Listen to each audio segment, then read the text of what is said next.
Bonsoir, c'est électrotechnicien.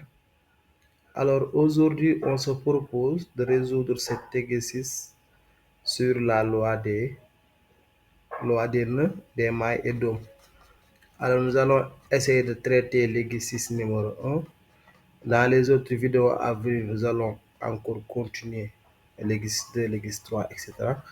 Alors pour l'exercice numéro un, nous avons un circuit à notre disposition avec les données R1, R2, R3 et UAB.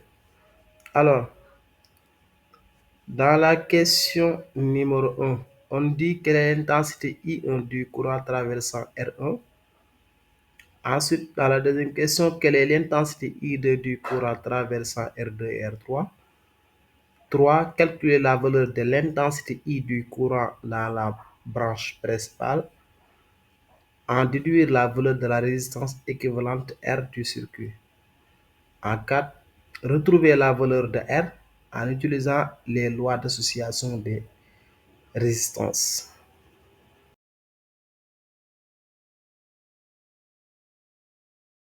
Alors, dans la première question, on demande de déterminer l'intensité I1 du courant traversant R1. Alors, quand nous regardons bien ici, nous avons notre circuit qui est là. Nous avons que R1 est en dérivation avec l'ensemble R2, R3. D'accord. Maintenant, nous savons aussi, d'après la loi des tensions, nous savons que UAB qui est là est égal à U1, mais aussi est égal à U23, parce que le circuit est en dérivation. D'accord. Donc, UAB, qui est la tension donc, globale, est égal à la tension du circuit est égale à U1, mais aussi est égal à U23. Ici, on demande l'intensité du courant R1. Alors, nous allons appliquer la loi d'Ohm. La loi d'Ohm nous dit que U1 est égal à R1 I1. Implique donc le I1 qu'on demande est égal à U1 sur R1. Alors, nous allons dire or U1 est égal à UAB. Donc U1 est égal à UAB qui est aussi égal à U23. Donc est égal à UAB, on l'a donné, c'est 6 volts. Donc application numérique. On peut dire que U1 qu'on demande, on peut dire que I1, le I1 qu'on demande est égal à donc 6 sur R1, c'est 10. Donc ça nous donne 0,6 ampères. Donc I1 est égal à 0,6 ampères. Donc voilà la première question. La deuxième question maintenant, on demande quelle est l'intensité I2 du courant traversant R1, R2 et R3. Alors regardez bien, ici R2 et R3 sont en série. Les résistances R2 et R3 sont en série. Donc l'intensité I2 est la même partout. Donc I2 est égal à I3. Raison pour laquelle on demande l'intensité I2 du courant traversant R2 et R3. C'est la même intensité. Alors pour ce faire, nous allons dire 2 donc 2 l'intensité I2 donc du courant traversant R2 et R3. Alors on peut dire que U23 donc U23 est égal à R23 fois I2. On est d'accord? Égal R23 fois I2 implique que I2 que l'on demande est égal à U23 sur R23. Or U23, on l'avait dit, est égal à UAB, puisque le circuit est en dérivation, donc U23 est égal à UAB. Et R23 est égal à R2 plus R3. le circuit est en série.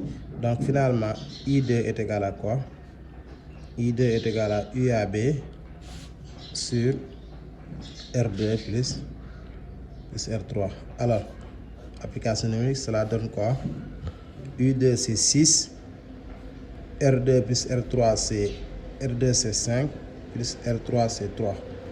Donc ça nous donne 6 sur 8. 6 divisé par 8. Donc on trouve 0,75 ampères. Donc on peut dire que I2 égale à 0,75 ampères. Voilà I2. Alors regardez, dans la troisième question, on demande calculer la valeur de l'intensité I du courant dans la branche principale. Donc on demande ce I là, ce I principal.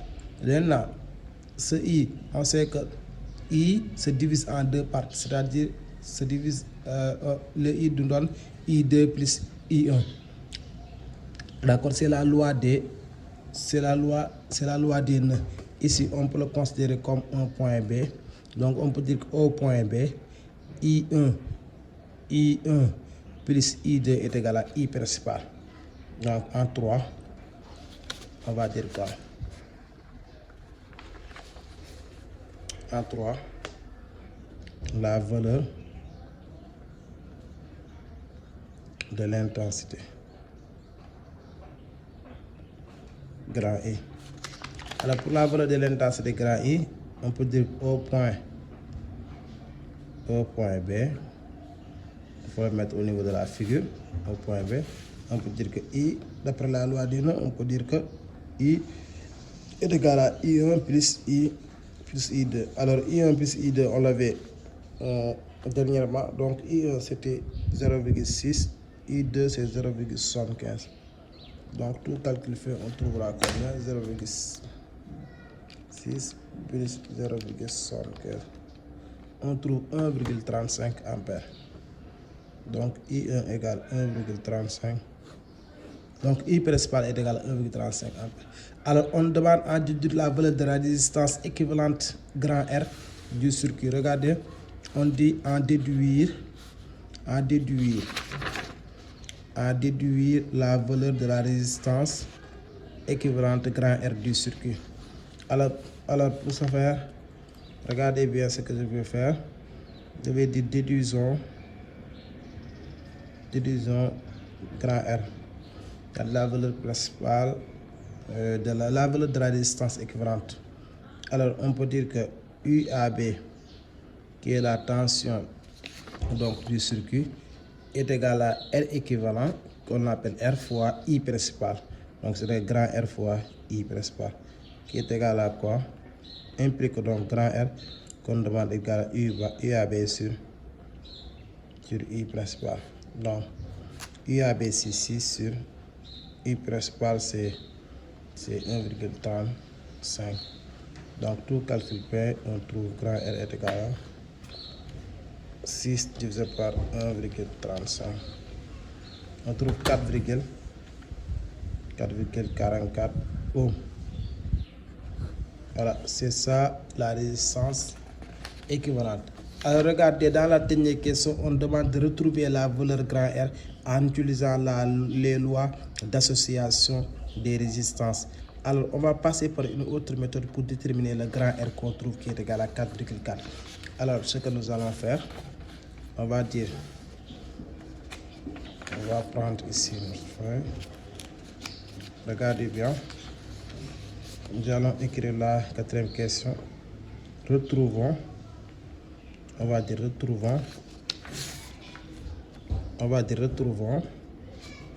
la valeur grand R. Donc, en utilisant les lois d'association,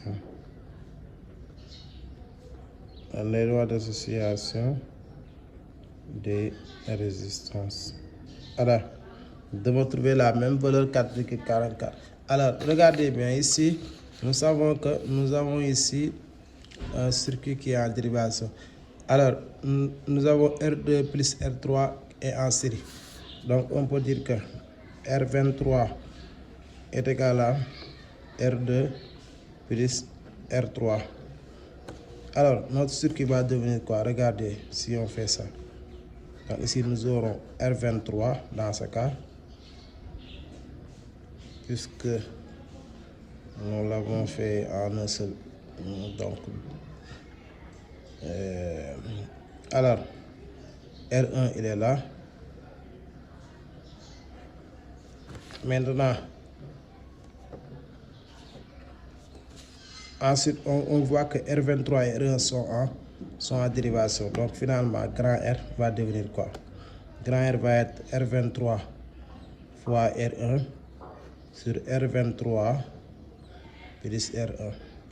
Nous devons trouver la même chose. Alors, c'est ça. Alors, application numérique. R23, c'est quoi? R23, c'est R2 plus N3, c'est 8. R1, c'est 10 sur R1, c'est 10 sur 8 plus 10. Alors, tout calcul fait un truc combien? On va dire 8 fois 10 égale divisé par 10 plus 8, ça fait 14. 10, ça fait 18. Voilà, on trouve la même chose. On trouve 4,44 Ohm. Donc, c'était ça pour l'exercice numéro 1.